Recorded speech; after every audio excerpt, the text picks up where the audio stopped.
Good morning friends. GST platform के YouTube channel में आप सभी का स्वागत है।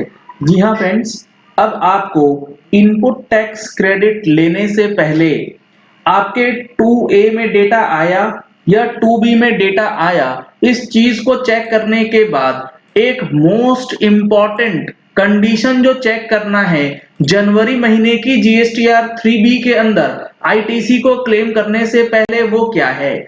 वो ये है कि आपका सप्लायर अगर ई इनवॉइसिंग नहीं कर रहा है और उसके ऊपर ई इनवॉइसिंग के प्रोविजंस जो हैं वो लागू हो चुके हैं, तो आपको इनपुट टैक्स क्रेडिट लेने में दिक्कत आ जाएगी। सर क्या बात करते हैं, मैं दिखाता हूं मैंने क्या अभी बोला है और क्या रूल्स कहता है। आप पहले पोर्टल पे देखेंगे, ये पर्टिकुलर जीएसटी नंबर है, इसके जो इनवॉइसेस हैं यहां पर आप चेक कर सकते हैं कि ये पर्टिकुलर इनवॉइस मैनुअल से बना है या ई इनवॉइसिंग के रूप में आया है। अगर इनवॉइस ई इनवॉइस फैसिलिटी को यूज करके आया है पोर्टल पे, तो आपको यहां पर सोर्स में दिखा दिया जाएगा। अगर ये ई इनवॉइस नहीं होता तो यहां पर ये फिगर्स जो है वो ब्लैंक हो जाती। अब ये पर्टिकुलर जीएसटी ई इनवॉइसिंग के लिए लायबल है या नहीं, इसको कैसे चेक करेंगे? तो आपको क्या करना है, आपको इस जीएसटी नंबर को कॉपी कर लेना है और कॉपी करने के बाद सर्च टैक्स पेयर में जाना है और जीएसटी नंबर सर्च करने का जहां ऑप्शन आता है वहां पे आप डालेंगे उस जीएसटी नंबर को और इसे कर लेंगे सर्च। यहां पर आपके पास एनुअल एग्रीगेट टर्नओवर, यहां पर जो है वो स्लैब दिखा दिया जाएगा कि ये कौन से वाले स्लैब के अंदर फिट बैठता है। तो यहां आप देखेंगे स्लैब यहां दिखाया गया है 100 करोड़ टू 500 करोड़ के बीच में। अब 1 जनवरी से जो ई इनवॉइस का नियम था वो 500 करोड़ की बजाय 100 करोड़ से ऊपर वाले बिजनेस के लिए लागू कर दिया गया था। दैट मींस 1 जनवरी ऑनवर्ड्स इस पर्टिकुलर जीएसटी को ई इनवॉइसिंग का इस्तेमाल करना था। अब अगर इसने ई इनवॉइसिंग करके इनवॉइस नहीं बनाया और इसने मैनुअल इनवॉइस या किसी और मेथड से इनवॉइस बना करके अपलोड कर दिया, वो आपके 2A में भी आ गया, वो आपके 2B में भी आ गया, फिर भी आप उसका इनपुट टैक्स क्रेडिट नहीं ले पाएंगे। ऐसा क्यों? इस चीज को समझने के लिए आपको दो चीजों को समझना है। कौन सी चीजों को? एक तो आपको समझना है रूल 48 और एक आपको समझना है सेक्शन 16। इन दोनों रूल्स और सेक्शंस को अभी मैं आपके सामने एक्सप्लेन करने वाला हूं। उससे पहले अगर आपको जीएसटी न्यू रिटर्न जो क्यूआरएमपी स्कीम है इसमें कोई डाउट आ रहा है, तो हमारा संडे को 14 फरवरी को ऑनलाइन ट्रेनिंग सेशन ऑर्गेनाइज किया गया है। अगर आपने अभी तक रजिस्ट्रेशन नहीं कराया है तो इन नंबर्स पे कॉल करके आप रजिस्ट्रेशन करा सकते हैं। रजिस्ट्रेशन जल्द ही क्लोज होने वाली है। अब देखिए, जो ये हमारा रूल 48 है, मैनर ऑफ इशूइंग इनवॉइस, ये किस चीज की बात करता है? इसमें मैनर बताया गया है, ढंग बताया गया है कैसे आपको इनवॉइस करना है।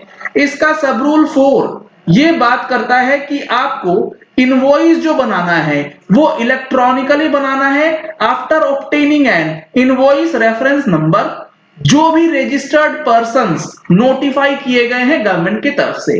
यानी कि अगर 100 करोड़ से ऊपर है तो आप नोटिफाइड हैं या आपका सप्लायर नोटिफाइड है, आपको इनवॉइस बनाना है आईआरएन के थ्रू। लेकिन इसका सब रूल 5 क्या कहता है वो देखिए। Every invoice issued by a person to whom sub rule 4 applies in many manner other than the manner specified in the said sub rule shall not be treated as an invoice। कहने का मतलब है कि वो registered person जिसके ऊपर rule 48 का सब रूल 4 अप्लाई होता है, उसने इनवॉइस बनाया किसी भी मेथड से other than the method specified under 4, यानी कि इनवॉइसिंग के अलावा किसी और मेथड से बना दिया है, तो वो मान लिया जाएगा कि जो सप्लाई है वो इनवॉइस के अंदर हुआ ही नहीं है।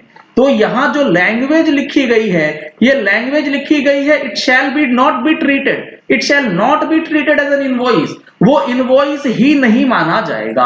अब जब वो इनवॉइस ही नहीं माना जाएगा तो सेक्शन 16 जो बात करता है eligibility and conditions for taking input tax credit की, उसमें जो कंडीशन है 16(2)(a) का क्लॉज ए, ये कहता है he is in possession of a tax invoice, यानी कि आप एज अ रिसिपिएंट आपके पास टैक्स इनवॉइस होना चाहिए, डेबिट नोट होना चाहिए issued by a supplier registered under this act और such other tax paying document as may be prescribed. तो आपके पास टैक्स इनवॉइस होना जरूरी है, जो कि आपके पास नहीं है, क्योंकि ई इनवॉइसिंग से बनने वाला इनवॉइस किसी और मेथड से बन गया तो वो वैलिड इनवॉइस ही नहीं माना जाएगा।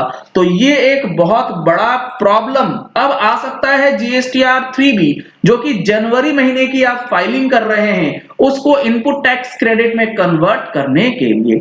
ई इनवॉइसेस से रिलेटेड जो एफएक्यूज है वो हमारी मंथली टैक्स मैगजीन की नेक्स्ट एडिशन में आने की उम्मीद है। अगर आपने अभी तक सब्सक्रिप्शन नहीं लिया है तो नंबर्स आपको स्क्रीन पे दिए गए हैं, इन नंबर्स पे कॉल करके आप मंथली टैक्स मैगजीन ले सकते हैं और अपने आप को monthly income tax and GST related updates को पढ़ सकते हैं और अपने आप को अपडेट कर सकते हैं।